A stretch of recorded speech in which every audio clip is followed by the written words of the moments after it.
I think I'm inspired to just share about something before we do the lesson.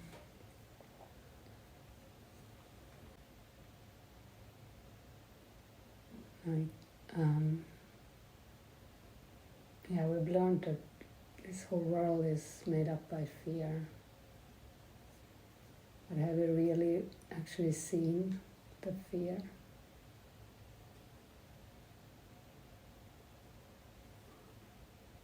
Like I feel this encouragement to look so closely at it each moment. Like you can't find it unless you look at it now.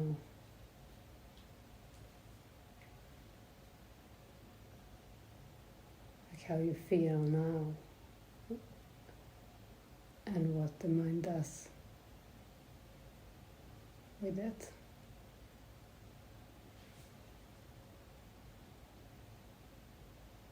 He's describing it in lesson 136 that it takes a second or even less, but it's a choice. It's a conscious choice to choose defense.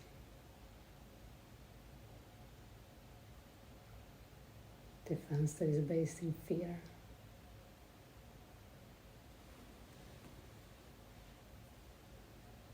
I just felt to bring that in because that shows how important it is to get just still for a moment to see it.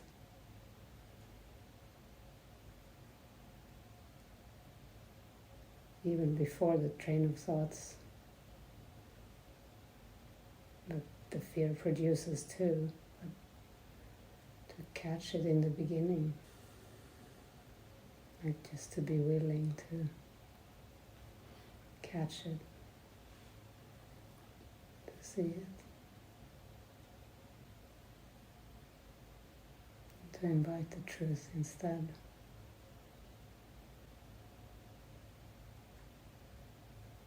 Like it must be a present moment practice, like to see that tiny moment, to feel it, to feel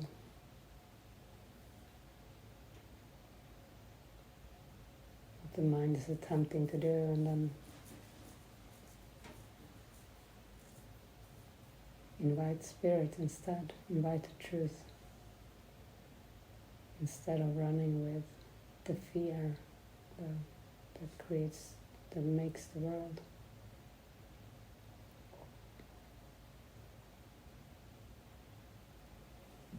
Actually, it might be a good lead into the lesson.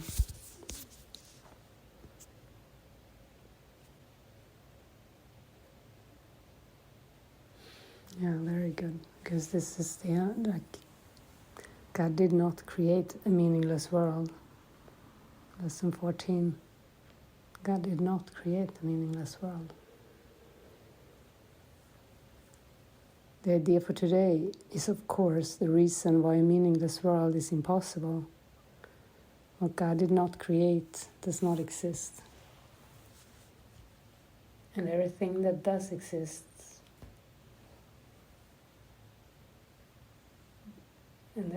and everything that does exist exists as He created it. The world you see has nothing to do with reality. It is of your own making, and it does not exist.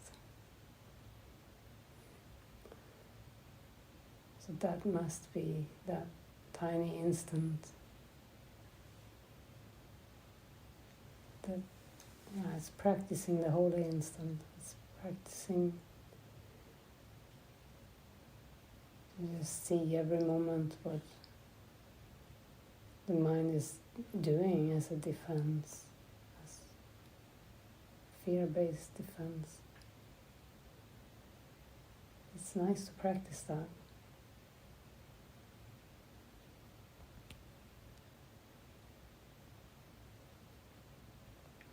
The exercises for today are to be practiced with eyes closed throughout.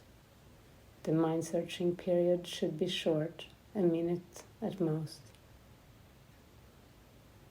Do not have more than 3 practice periods with today's idea unless you find them comfortable. If you do, it will be because you really understand what they are for.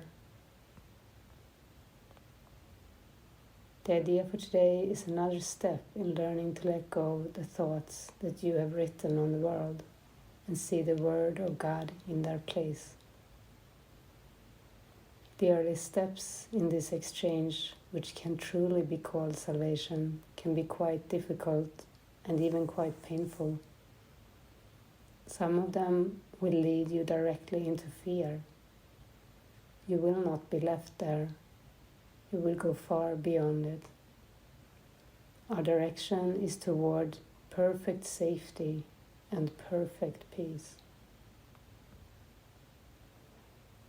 With eyes closed, think of all the horrors in the world that cross your mind.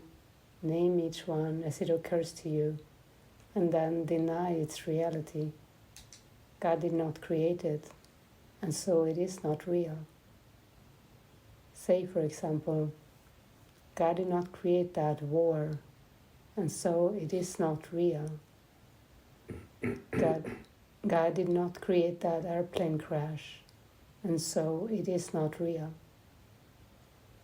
God did not create that disaster specified, and so it is not real. Suitable subjects for the application of today's idea also include anything you're afraid might happen to you or to anyone about whom you are concerned. In each case, name the disaster quite specifically. Do not use general terms. For example, do not say, God did not create illness, but God did not create cancer or heart attacks or whatever may arouse fear in you. This is your personal repertory of horrors at which you are looking. These things are part of the world you see. Some of them are shared illusions, and others are part of your personal hell. It does not matter. What God did not create can only be in your own mind apart from His. Therefore, it has no meaning.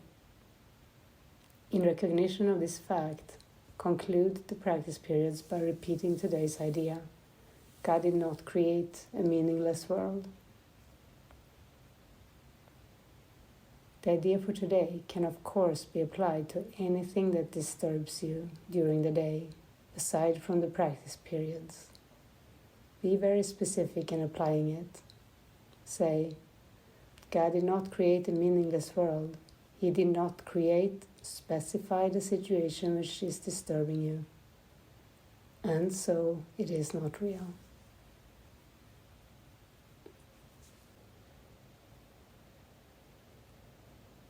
We can open up for sharing if there is anything you guys want to talk about or explore.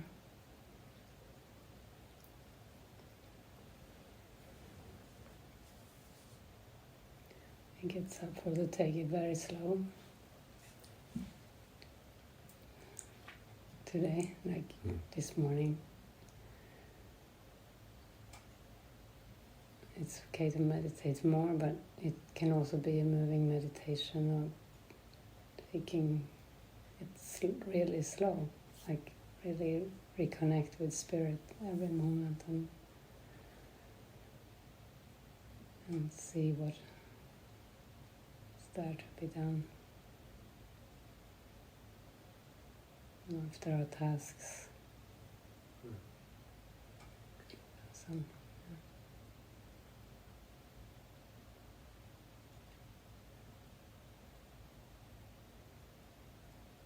to invite this practice of seeing the defense in the mind in the moment, even the fear.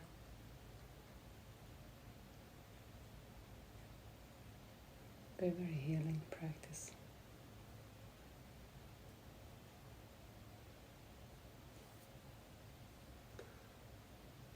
I have a question.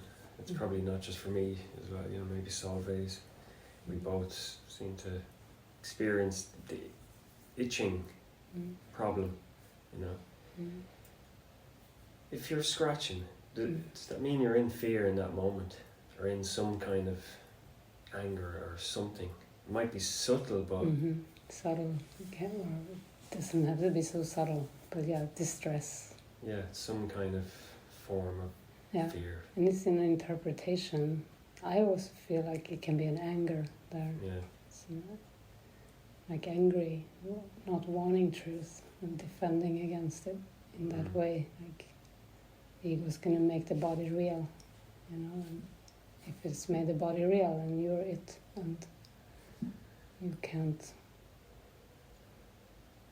you're trapped in that. So it's to really watch that. But anxiety too.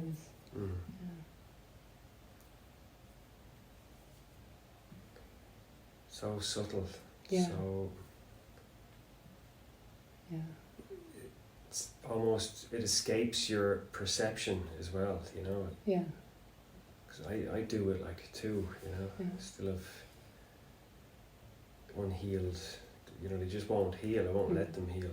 Just keep scratching the same kind of scabs or whatever.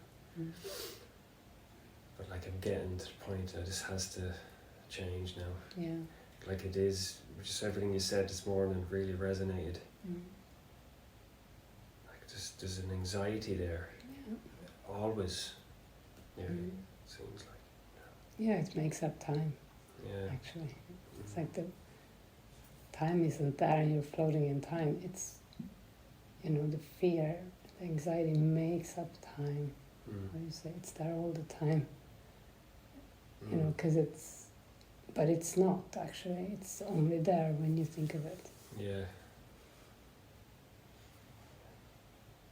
To come back to the moment, and I have it as a gentle practice, of course, a loving practice of allowing to see that feel, or even feel it in the body. You can feel it, like the contraction. Yeah, very slight, but it is. Yeah.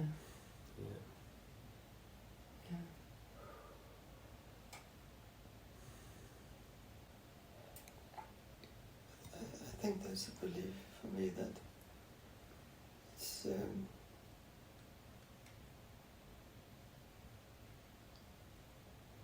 don't know. It's like, is it okay that it takes all this time? Is it okay I keep going into this defense? Why would that be okay? What? Why would that be okay? How can you beg for that? How can you ask for time to be in defense and anxiety and fear? That doesn't really make sense. As far as it's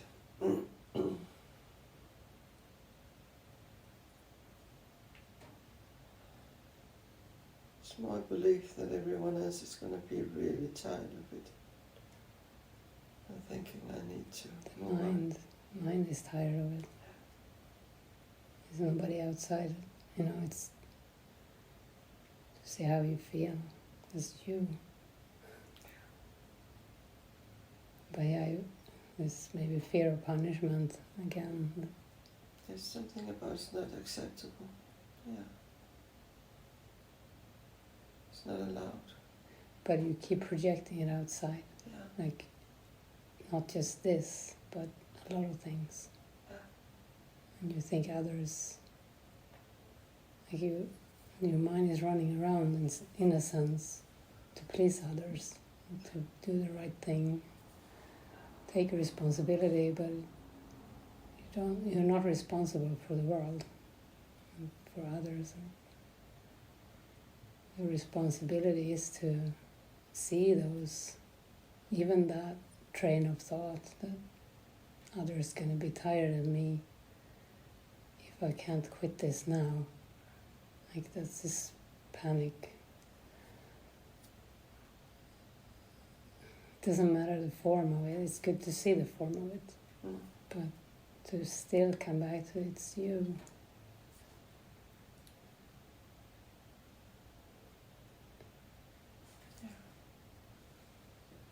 And it is for you. The gift is for you, not for others.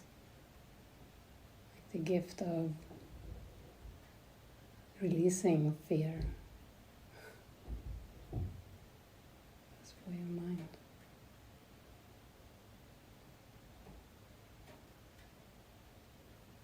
Because you can see how the ego always makes up some weird obstacle. Like no matter what is almost shared as the truth, the ego makes up some obstacle so that you're trapped in some kind of fence that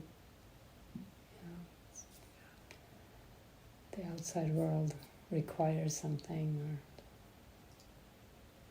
Yeah, I can see around my scratching. I'm so convinced that everyone is really annoyed. And that it is about the scratching and not about what it's hiding. Yeah, it is good to pause and take a look when there is the desire to scratch, because it is a distraction.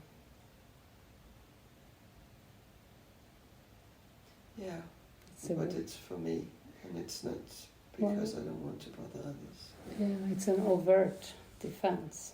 It's very, obvious. Very. Yeah.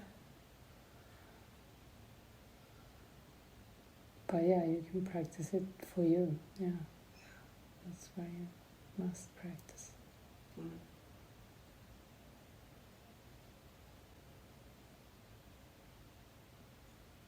It can be like an addiction, if it really itches, and I'm like, no, I don't want. Because I don't want, I don't want it to be seen.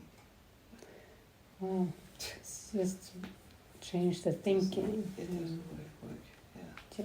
It's to be gentle then, because that's like a harsh, sitting in a harshness, thinking you're right about that conclusion, that you don't do it for others. But to invite love instead in that moment. If you sit there and not try, how can you invite gentleness and softness towards yourself, towards the present moment?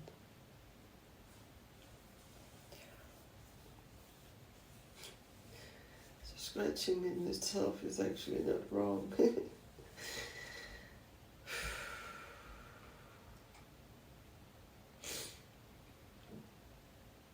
You can do what you just did instead. You can just put your hand on the place. See if you can transform them. You invite spirits. Just invite your mind to rest in a different thought. So it is the thoughts you need to see. You may try to modify behavior, but you need to actually look at the thoughts.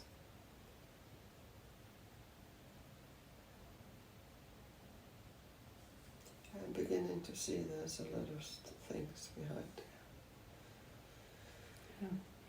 Today's lesson can be very useful. God did not create a meaningless world. You have to see your own personal fears, disasters, or the general ones, all that are fearful in the mind. They're all in your mind. Yeah, suitable subjects for the application also include anything you're afraid might happen to you or to anyone whom you are concerned.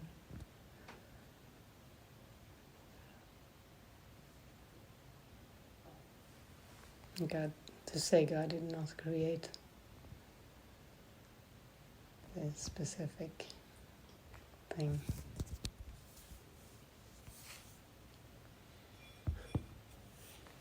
God did not create stress or anxiety. Exactly. It's not real.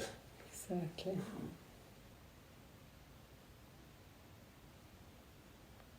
Yeah, every defense takes fragments of the whole, assembles them without regard to all their true relationships,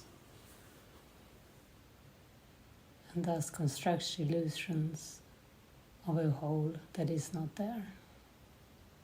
It is this process that imposes threat, and not whatever outcome may result. When parts are wrested from the whole and seen as separate and wholes within themselves, they become symbols standing for attack upon the whole, successful in effect and never to be seen as whole again.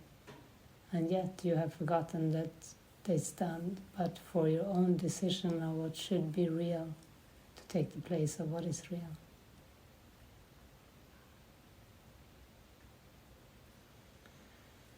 This was from lesson 136, and then I guess Barret put this together from lesson 130. Yet what can be real in blind imaginings of panic born?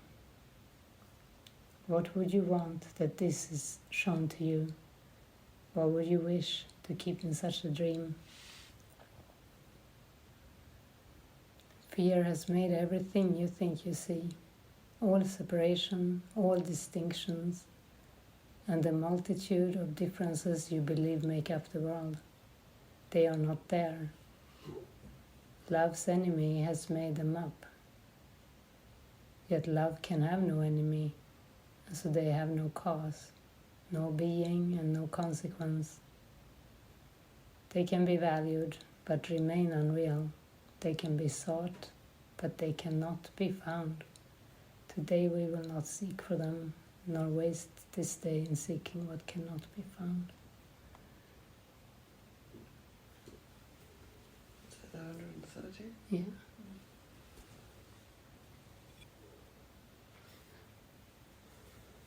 And we can be happy learners. We shouldn't make this into a school test, you know.